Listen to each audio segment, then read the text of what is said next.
Hello, Hazlitt. Welcome back to another edition of HMP News. I'm Tommy Whaley. And I'm Alex McCoy. Stay tuned for sports, weather, and updates on clubs and other events, as well as some safety driving tips for the winter roads. We'll be right back.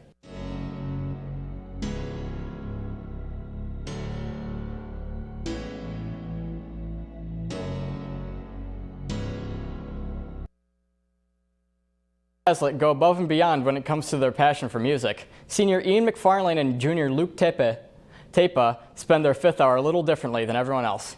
So usually during this hour, well, it depends on the day. So if I'm tired or like I have a lot of schoolwork to catch up on, I'll either just take a nap or I'll do my schoolwork or I'll study for something. But other than that, I'll just come down and play music. So I realized I was signing up for a lot of stuff to do this year, back sophomore year, and I thought that with not having a lot of free time after school that maybe I could have an hour just to practice and get ready for some of the stuff I was doing. I started the guitar when I was almost 9. You have a Game of Thrones though? Mm-hmm.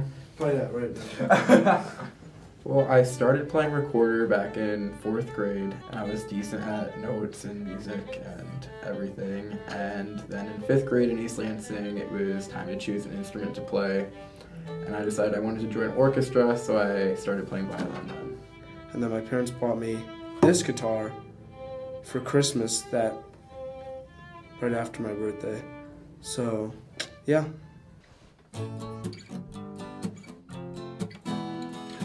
I think it really helps. It's one of my outlets. So if I have a lot of stress going on in my life, or I just need a break from anything, I just sit in my room and play music or listen to music or whatever I can do that's music related. In this hour, usually I do some homework, studying if I need to. Besides that, I'll practice music for upcoming concerts or gigs that I have, or just with Ian for fun. There's a lot of music that's made for it that I've never heard. So we've been exploring, aside from the Christmas music, we've been exploring these books from more like medieval times music, which when they played a lot of like fiddles and guitars together, and it's really fun to play. Drop-in ads are upon us once again as the semester ends. Forms are available in the counseling office to change your schedule. Classes of 2020 through 2022 will have their schedules open for edits, while the class of 2023 will have to make the counselors make the changes. Forms are due on January 14th, and scheduling will end at midnight on the 14th. Do you love traveling? Do you love adventure? A new trip was recently confirmed by Miss Snook for 2021, and it's sure to be a good one. You will go to many incredible locations such as Germany and Switzerland, and you will come across brand new experiences such as unique foods and wildlife. On this trip, you will adventure to the top of the stunning Swiss Alps, all the way down to the sites of historical significance such as the Berlin Wall. This is truly one trip you don't want to miss. We caught up with Miss Snook to learn more. So a Global Leadership Summit is students from around the world, global, and they're coming together in Berlin this year for kind of like a conference.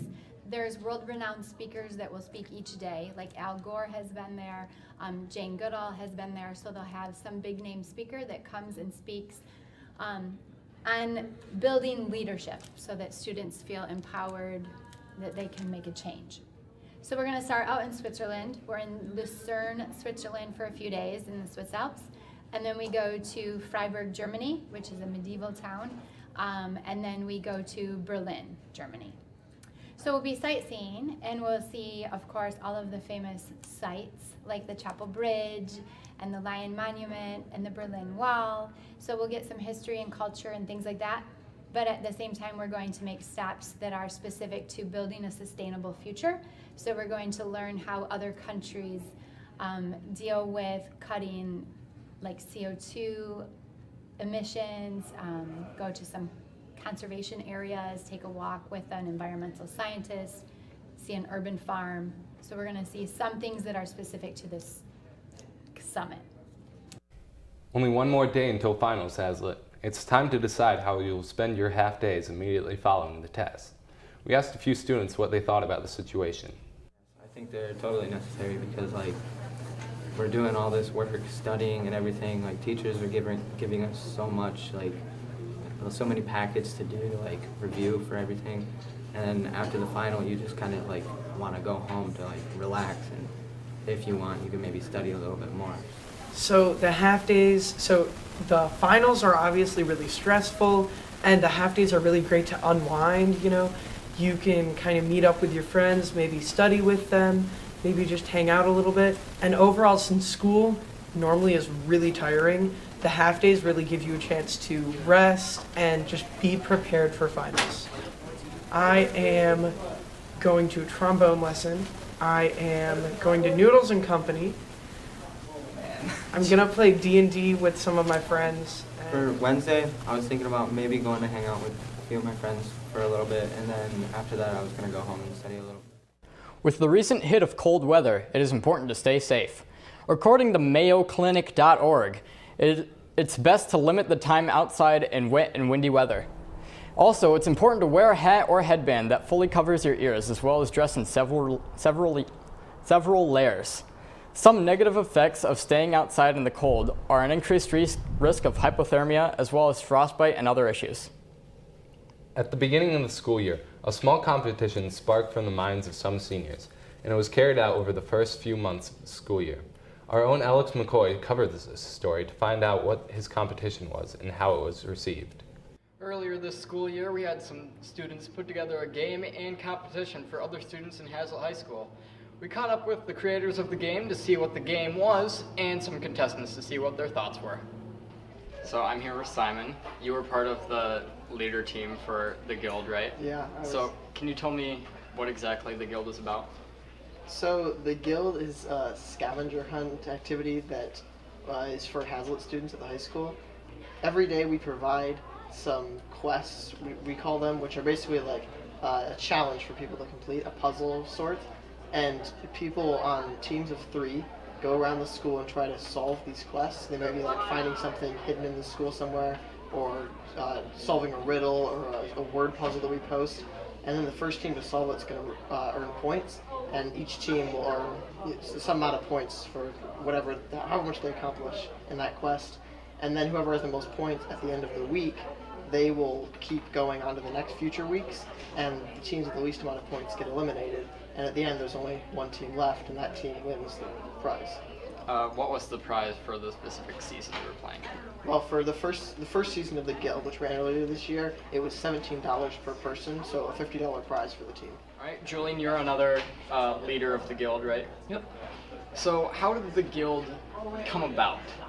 So the Guild is the first time that I've worked on a competition like this. We've done 3 of these. The first time it was kind of a random thing that I did. It didn't even have my name on it, and then it became an actual competition, and then we got enough people that did it the second time that we decided we could make it into a real competition. We had a prize and everything. How many people would you say participated in the first season of the Guild? There were, I believe, 63 people in the Discord server, and I think about 60 of them were actual contestants that we had. All right, I'm here with Zach Lovejoy. You participated in the Guild, correct? Yes. How far would you say you got in the season? I think we made it to the last couple weeks, and then I came back in the wild card. All right, I'm here with Sam Lawson. You also played in the Guild, correct? Yeah.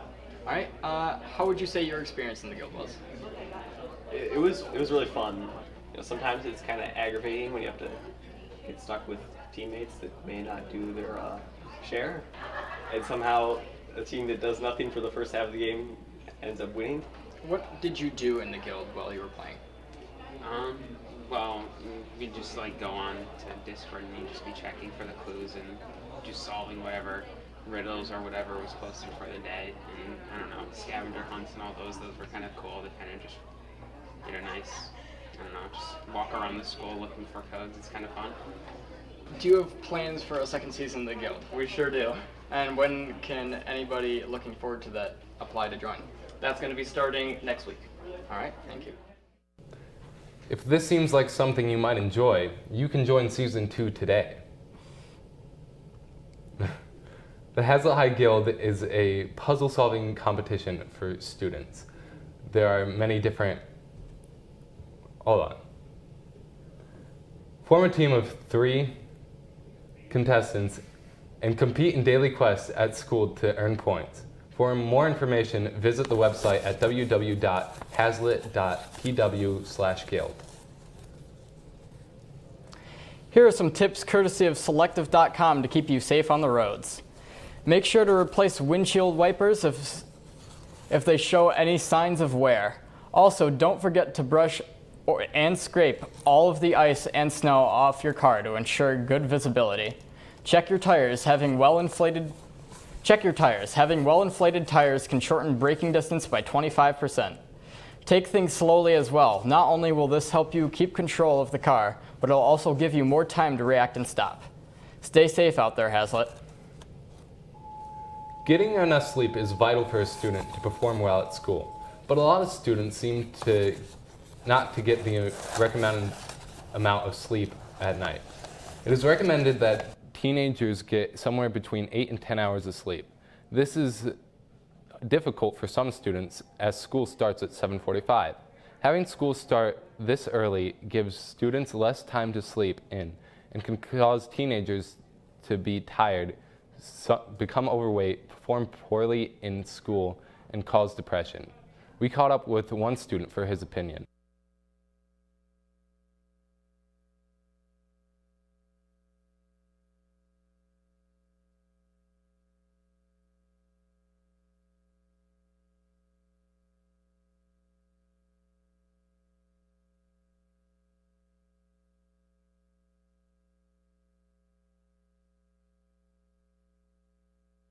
My friend.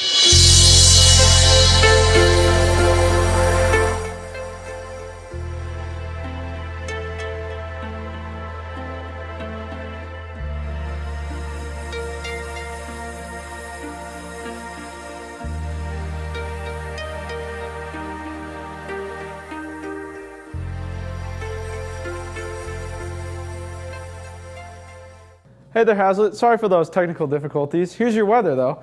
Today, a high of 39 with some clouds, overnight low of 28. Tomorrow, some rain, another high of 39. Cloudy through the rest of your week, highs around 30s and 26. Snow on Saturday, and it looks like it's going to dip into next week. Back to you guys at the desk.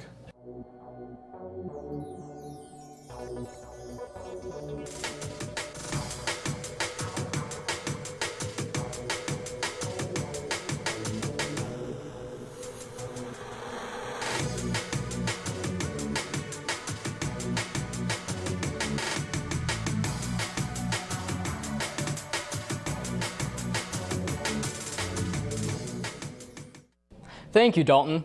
This last weekend for sports was not busy at all, as we had a doubleheader for boys and girls basketball. Boys lost a high-scoring affair to Fowlerville, 101-93, but the girls beat the Gladiators soundly by a score of 67-27. College football playoffs kicked off over break, and students were able to see some of their favorite teams go head-to-head. We were able to catch up with one of Hazlitt's students for an exclusive interview regarding one very close game. Well, over break, Ohio State and Clemson played in the college football playoffs. Ohio State lost. Obviously, you're an Ohio State fan. That's right. Big Ohio State guy. How do you feel about that? I'm very disappointed. I feel like there's some questionable calls and maybe Justin Fields didn't play super well. Yeah. So I feel like it was a winnable game. Winnable game. Yeah, for sure. They were up 16-0. Questionable targeting call. Yeah, they were dominating the game until that questionable targeting call. I think Trevor Lawrence dipped his head to initiate contact there. Mm-hmm. He came out. Clemson came back, took the lead, Mm-hmm. and then Justin Fields threw a couple picks. The game was over. That's right. There was a possible drive at the end, but no luck. No help with the receivers for sure. Also, the running back injury was not that great. He wasn't as explosive in the second half. First half, he ran for 2 big runs. One was a touchdown.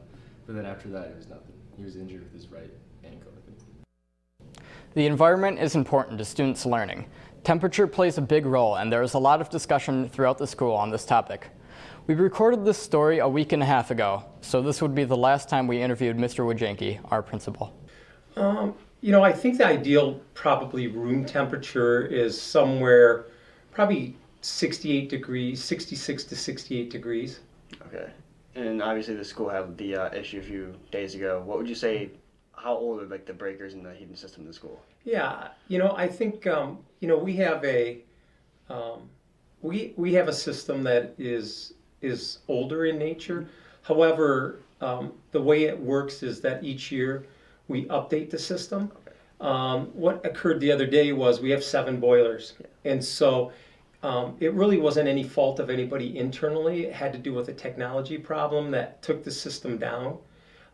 That's not common. That's not going to happen very often because if we don't have that specific situation, if we were to have 1 or 2 boilers go down, well, we have then 4 or 5 other backups for the boilers.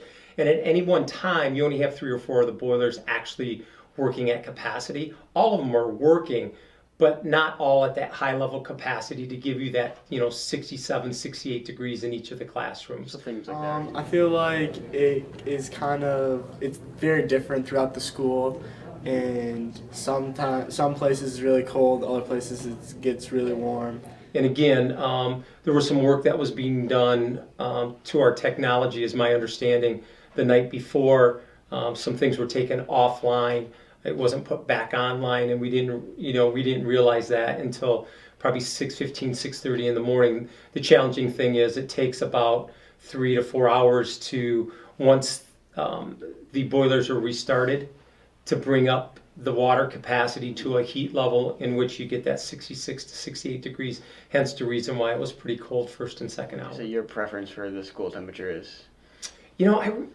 For me, I like to set my thermostat a little bit lower. So, I'm okay at 65 or 66 degrees, but I'm probably somewhat of the minority. I think the majority probably says they want it up around 68 or 70 degrees. I feel that oftentimes it's very inconsistent, and a lot of times the hallways are much warmer than it is in the classrooms, and the classrooms are often very cold, especially in the mornings and after lunch.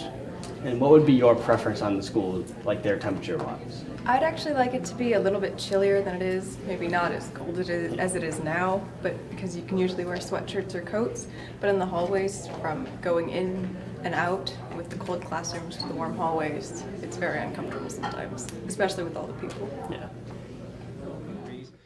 The challenging thing with any heating system in a school like ours is that it's so large, and it takes a lot, not only in terms of the boilers, but how the heat is transferred and things like that to get to certain places. And it's not like your home where you can regulate it necessarily. In a big building like ours, in a classroom, it may be when a teacher comes in, it may be right at 68 degrees, but then you put 30 bodies in there, now you're up over 70, and it's just because some of that is because of the bodies that are in the classroom. So, you're always going to have those fluctuations in temperatures, and depending upon if you have outside walls or inside, if you have windows or not, the temperatures are just going to move up and down, so to speak. So I guess in the end, be prepared. Bring an extra sweatshirt. For those students that wear shorts, you may have to bring a pair of sweatpants or something like that. And I bring a sweatshirt just to kind of combat it, and then I wear a t-shirt. And what would be your preference on the heating system? I'd rather have it a little cooler in here because I like to wear a long sleeve, and it's a lot more comfortable because then if you do get too hot, you can just take it off. Finally, we here at HMP would like to say goodbye to Mr. Wojcinki.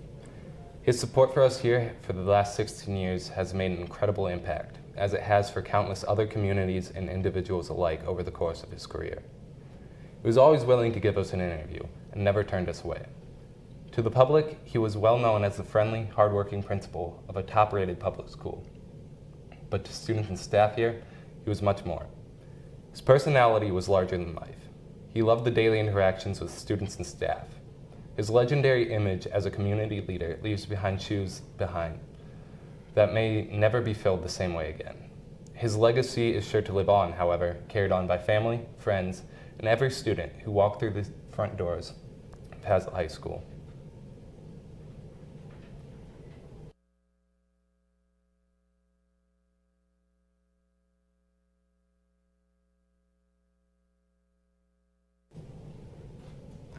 Thank you, Mr. Wojcinski, for all that you've done for us.